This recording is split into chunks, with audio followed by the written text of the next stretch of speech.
Write down the next question now. Convert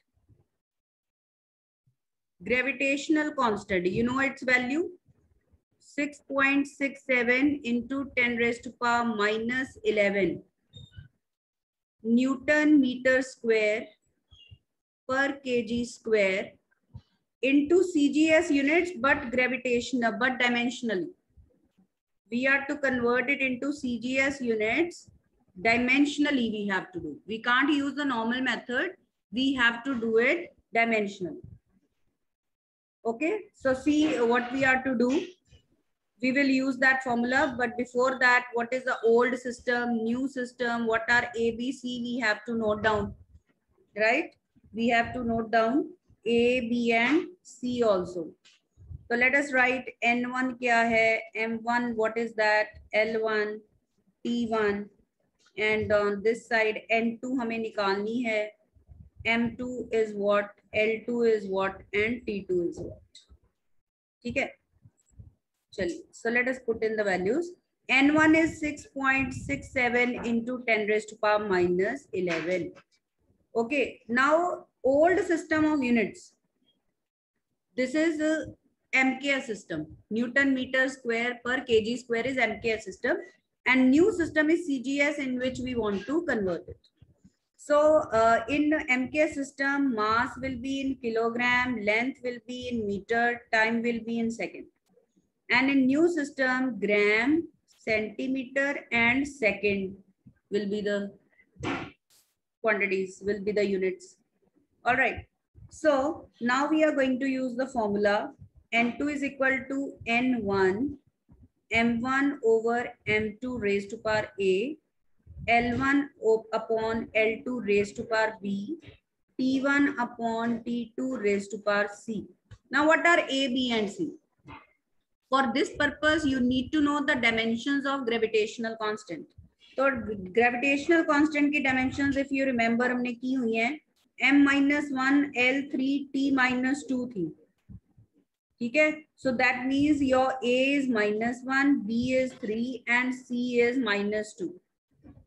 So we are ready to put the values. Let us put now all the values in the formula. So we'll get N2 is equal to 6.67 into 10 raised to power minus 11. 1 kg upon 1 gram raised to power -1. 1 meter upon 1 centimeter raised to power 3. And 1 second upon 1 second raised to power -2. ठीक है? चलिए. So let us solve now. 6.67 into 10 raised to power minus 11 into what is 1 kg? 1000 gram upon 1 gram. But this is raised to power -1. That we'll be solving in the next step. 1 meter is 100 centimeter upon 1 centimeter raised to power 3. And 1 second already cut ho gaya. So 1 raised to power -2 is only 1. So then 6.67 into 10 raised to power minus 11.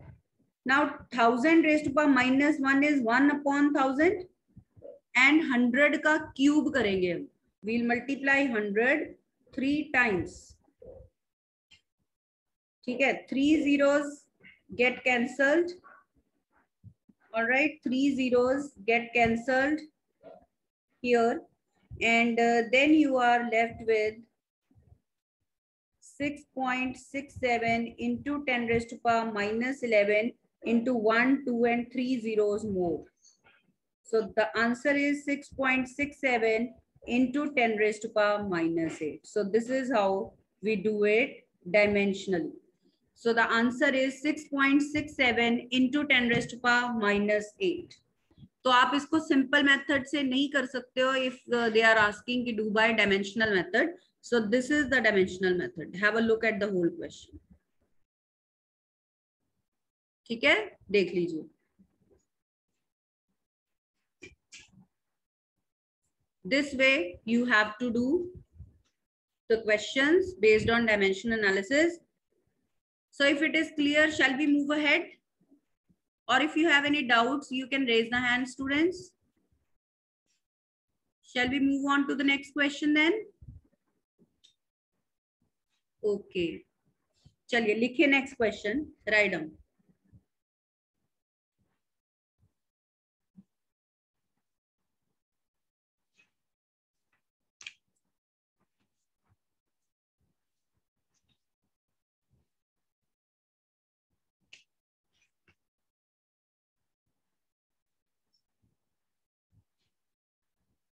Just a minute. So write down. लिखिए convert 60 joule per minute.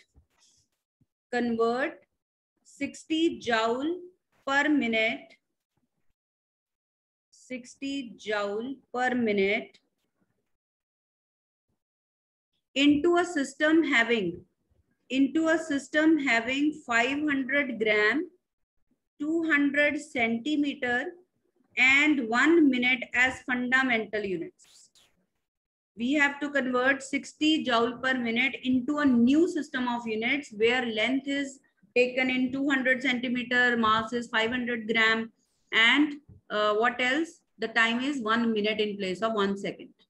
ठीक है, तो इसको अब कैसे solve करेंगे? First of all, who can tell me which quantity is involve? ये जो 60 जूल पर मिनट लिखा हुआ है, which quantity is involve? Because we need to put in the dimensions of ABC, so for that purpose we need to know. कौन बताएगा which quantity is this? किसकी dimensions use करें हम यहाँ? Like we had to convert newton into dyne, तो उसका मतलब वो वी न्यू की न्यूटन फोर्स का यूनिट है, so we involved force. Here what is involved? Yes, Samriddhi. Power. Yes, very good, power. But who can tell me कि ये कौन सा system of units है जिसमें power का unit है joule per minute? Joule per minute is which system of units? Is it MKS, CGS or FPS? Which system? Yes, anyone? तो आप देख रहे हो ये कोई भी सिस्टम नहीं है जिसमें टाइम मिनट्स में होता है.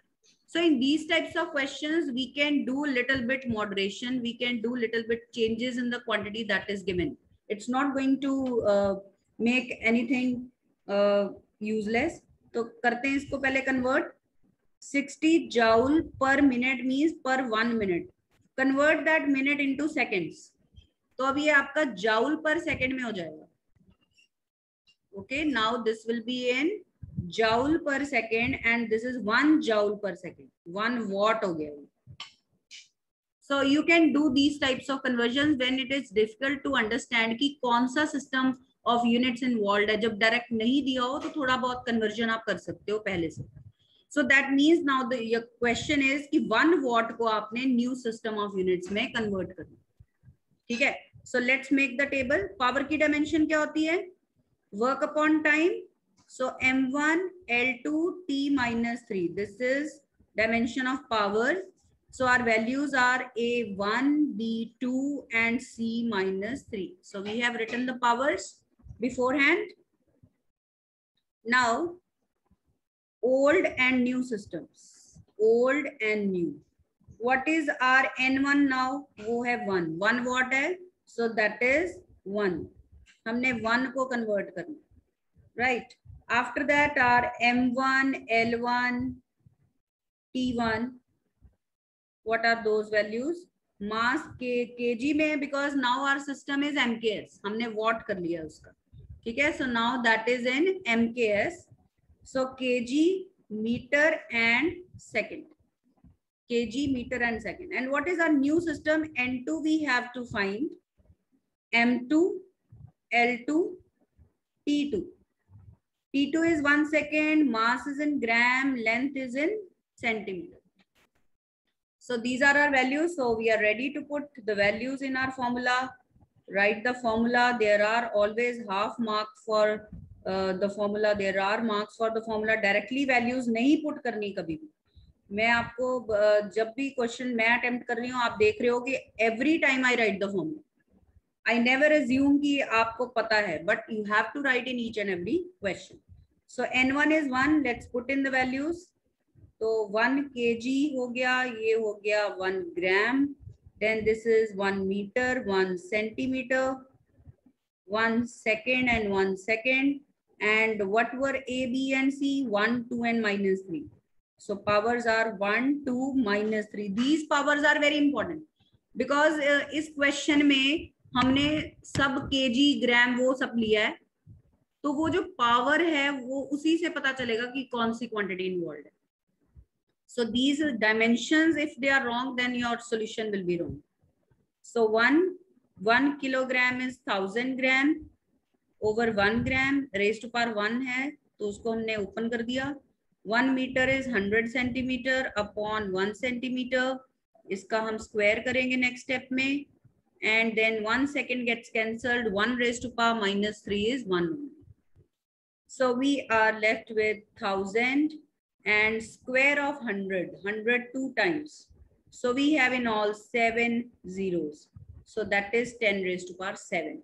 तो अब क्योंकि ये जो एक सेकेंड यहाँ पे क्या है, हमने वो देखा ही नहीं कि हमें क्या दिया हुआ है वहां पे. एक सेकेंड, तो we need to revise that. हमें न्यू यूनिट दिए हुए 500 ग्राम 200 सेंटीमीटर 1 मिनट. एक सेकेंड, तो आप ऐसे करिए, यहाँ पे आप 500 ग्राम लिखेंगे. न्यू यूनिट में करना है ना कन्वर्ट, मैंने सीजीएस में कर दिया. चलो वो भी एक अलग क्वेश्चन हो गया, सीजीएस में नहीं करना है हमें. राइट नाउ मास को लेना है 500 ग्राम.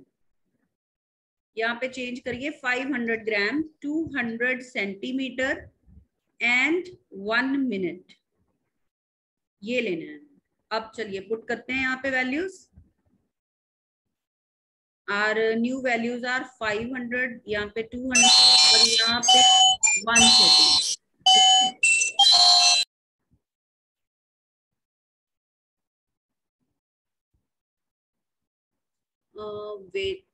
Wait a minute. चलिए. So let us put the values now. यहाँ पे हमारी values आएंगी 500 ग्राम, यहाँ पे आएगा 500 ग्राम.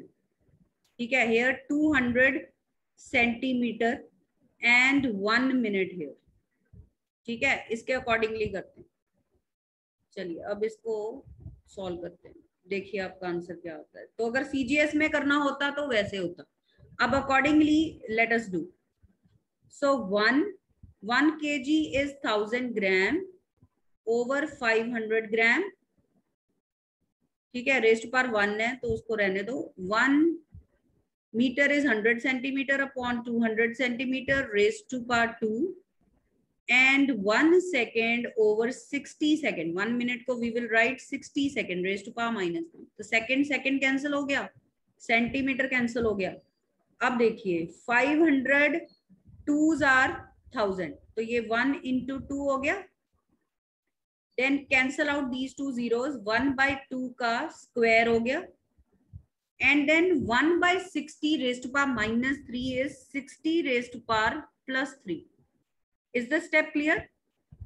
1 by 60 raised to power minus 3 is 60 raised to power plus 3. So 1 into 2 into 1 by 4 into 63 times. ठीक है, तो ये हो गया. अब आप इसको सॉल्व करके बताइए क्या आंसर आ रहा है. Yes, so I'm waiting for your answer. Solve करिए.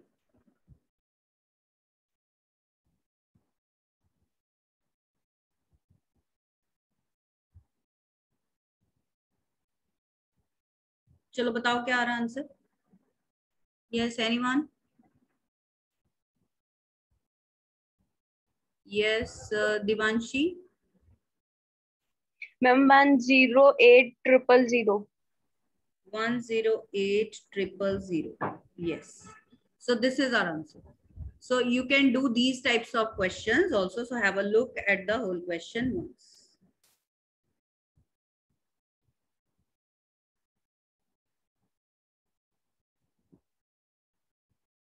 चलो देख लीजिए. तो अगर ये क्वेश्चन आपको समझ में आ गया है तो that means you will be able to do any type of question. So all the 3 applications of dimensional analysis are over now. Now let's do one more different type of question still based on dimensions. ठीक है, वो करते हैं अब कि उसमें क्या होता है. If it is clear, no doubts, shall we move further? Yes, Harnoor बोलो. मुझे वो चीज नहीं समझ आई जो हमने जैसे 500 ग्राम लिखा है 200 सेंटीमीटर, वो चीज एक बार बता दो. वो गिवन है क्वेश्चन. दे आर सेइंग कि 60 जूल पर मिनट को सीजीएस में नहीं कन्वर्ट करना, एफपीएस में भी नहीं करना. वो कह रहे कि ऐसे एक न्यू सिस्टम ऑफ यूनिट्स में कन्वर्ट करो जिसमें मास 500 ग्राम है, जिसमें लेंथ 200 सेंटीमीटर और टाइम 1 मिनट. वो उनकी चॉइस है. ऐसे क्वेश्चन हो सकते हैं कि हमारा न्यू ये है, ये डाटा है, तो आप उसको न्यू में ले लो. बस न्यू सिस्टम में बस हमने उसकी वैल्यूज ले ली. तो अब उनको हमने M2 L2 T2 लेके क्वेश्चन सॉल्व कर दिया. ठीक है. So students, today I'll be sending you assignment on dimensions. Please attempt the whole assignment yourself. You will find it very interesting. And if you are able to solve that assignment, that means you are ready. ठीक है, तो आपका ये topic ready हो जाएगा. So let us do next question now. एक different type का question है जो डायमेंशंस में मिलेगा. लिखिए, if FVT, कुछ भी सपोज मैं आपको दे रही हूँ. FVD, T means force, V is velocity, T is time, are taken to be fundamental units. If F, V and T are taken to be the fundamental units in place of mass, length and time. हम MLT की terms में express कर रहे हैं ना, उनके place में, MLT की प्लेस में अगर FVT होता, then what would be the dimension of momentum? These types of questions also you will find in the book. Momentum की dimension क्या होती? ठीक है, चलिए अब हम निकालते हैं. इसको भी सेम टाइप से करना है. That means momentum is dependent upon these three factors F, V and T. तो ये उसी मेथड से, सेकंड एप्लीकेशन से जैसे हमने क्वेश्चन किए हैं, you will attempt by same way. So P is equal to introduce a constant K. K की जरूरत नहीं है यहाँ पे.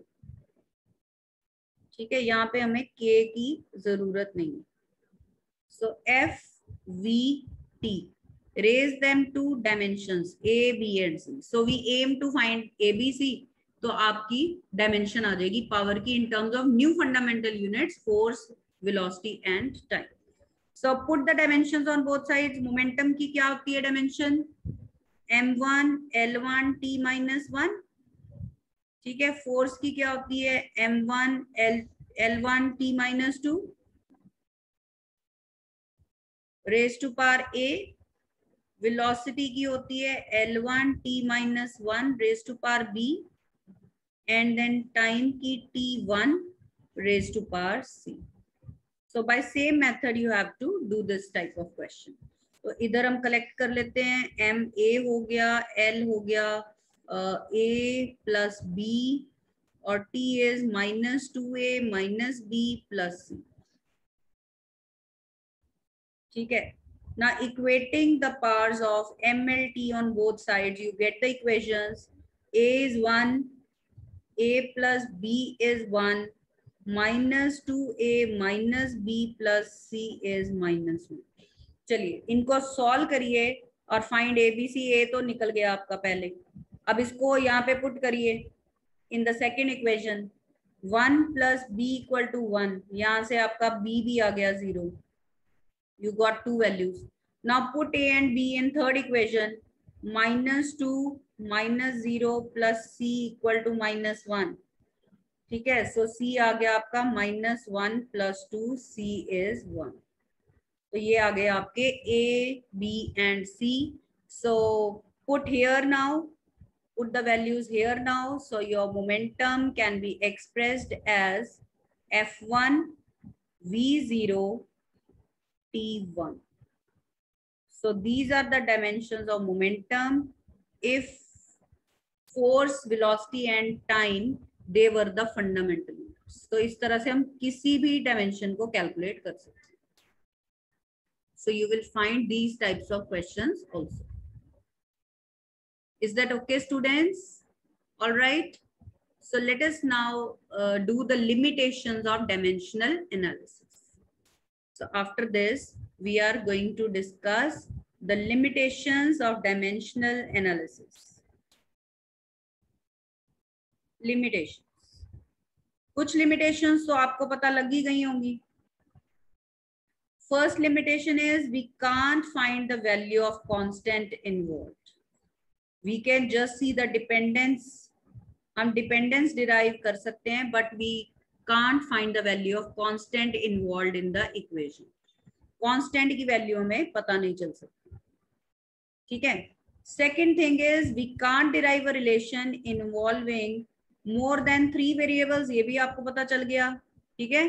Involving more than 3 variables, we can't derive a formula. We can't derive a formula involving more than 3 variables. और क्या limitation है? We can't find a relation that involves sum or difference of terms. हमने अभी तक जितने भी formulas derive किए हैं, सभी में multiplication थी, division थी, but we never were able to derive a formula that involves sum of 2 terms or difference of 2-3 terms. So this is another limitation of dimensional analysis. Suppose if we want to prove s equal to ut plus half at square, तो ऐसा relation नहीं हम find कर सकते. Half eighty square type का हम find कर सकते हैं जिसमें मल्टीप्लिकेशन है, डिवीजन है, वो फाइंड कर सकते हैं. बट सम और डिफरेंस वाले क्वेश्चंस जो हैं, मतलब वो एक इसकी लिमिटेशन है. Then we can't derive those relations that involve trigonometric functions, logarithmic functions. We can't derive the relations involving trigonometric, logarithmic,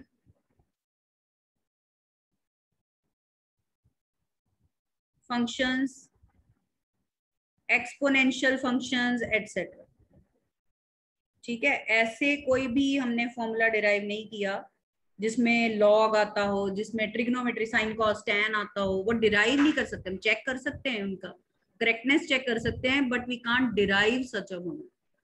so these are some main limitations of dimensional analysis. All right. Okay, now students, let us prove s equal to ut plus half at square. Suppose it is given कि इसको prove करना ही है.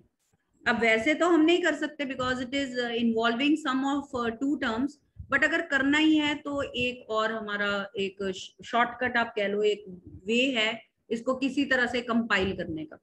So what we will do, we will divide the problem into 2 parts. अगर इसको prove करना ही है forcefully तो let us do that. Suppose हम इसको दो पार्ट्स में डिवाइड कर लेंगे. In the first part we will say that displacement is dependent upon initial velocity and time. We will take acceleration 0 here. यहाँ पे हम एक्सेलरेशन को 0 ले लेंगे. ठीक है. And in the second part हम कहेंगे कि displacement is proportional to acceleration. It is dependent upon these 2 factors, acceleration and time. हम यहाँ पे वेलोसिटी को इग्नोर कर देंगे, u को 0 ले लेते हैं इस पार्ट. ठीक है. यहाँ पे हमने u को इग्नोर कर दिया. So we will be solving these 2 parts independently and then we will combine those 2 parts. ये एक तरीका हो सकता है ऐसे रिलेशंस को डिराइव करने का. Otherwise there is no such वे.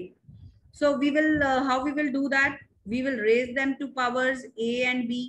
इधर आप powers capital A capital B दे दीजिए और इनको सॉल्व करिए independently. So let us see what do we get. So put the dimensions on both sides. Displacement की L1 है, यहाँ पे भी कोई K होगा, कांस्टेंट होगा. Initial velocity is L1 t minus 1 raised to power A. Time is t1 raised to power B. So on right side we have LA t minus A plus B. And here we have L1 equating the powers. A आ गया 1 और क्योंकि time involve नहीं है तो minus A plus B आ गया 0. तो A 1 आ गया, B कितना आ गया, B is also equal to A from the second equation, तो B भी 1 आ गया. A B both are equal to 1. ठीक है. तो यहाँ से आपका आप जब इसमें पुट करते हो तो ये रिलेशन आ जाता है S is equal to KUT. This is first part. It is directly proportional to UT. आपकी U और T दोनों की पावर्स 1 आ रही है, ठीक है. Let us do the other part now. Let us do the other side now. ठीक है, तो दूसरी साइड कर लेते. चलिए, अब इधर L1 और कांस्टेंट लगा लेते हैं कोई भी K dash. Suppose acceleration is L1 T minus 2 A and time is T1 raised to power B. तो आपका इधर आ गया K dash L A T minus 2A plus B. L1 equating the powers, A आ गया आपका 1 and minus 2A plus B is equal to 0. तो A तो 1 आ गया आपका. Put this A 1 in second equation. तो यहां से आपका B आ गया 2. ठीक है, तो अब इसको पुट करिए in this equation. Put it in this equation. What do you find? S is equal to K dash A1 मतलब A T square. So this is your second equation. अब since S is directly proportional to UT also, S is directly proportional to AT square also, and you can further mention कि here K is 1 and K dash is 1 by 2. So combining 1 and 2 we get S is equal to UT plus half AT square. So this way you can derive, otherwise directly कोई method नहीं है. Dimensionally हम involving जिनमें sum या difference हो, otherwise we can't do such a question.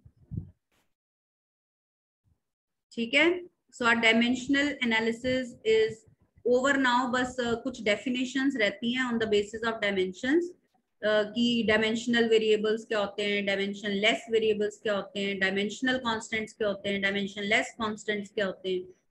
तो वो हम बहुत easily discuss कर सकते हैं. ठीक है, तो have a look at this question. If you have any doubt in this question, first you will you can let me know. Yes students, any doubt? इस क्वेश्चन में कोई डाउट है? हमने वही जो प्रूव द फॉर्मूला वाला method use किया है 2 बार और उनको कंबाइन कर दिया. That's it. ऑलराइट, कोई डाउट नहीं है? चलिए फिर वो भी कर ही लेते हैं. Dimensional variables and constants. So on the basis of dimensions there are 4 types of physical quantities. ठीक है, एक है डायमेंशनल वेरिएबल्स. वेरी सिंपल, अभी हो जाएगा, 2 मिनट लगेंगे बस. Dimensional variables, dimensionless constants. Dimensionless variables पहले कर लेते हैं. Variables, dimensional constants and dimensionless constants.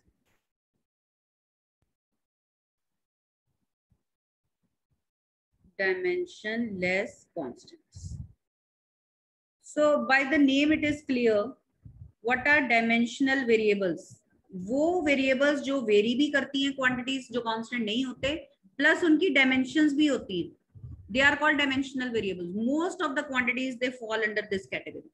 ठीक है, आपका जो velocity है, acceleration है, force है, momentum है, pressure है, area है, energy है, work है, ये सभी वेरिएबल्स भी हैं, वेरी भी करते हैं और सबकी डायमेंशंस है. हमने सबकी डायमेंशंस की हैं.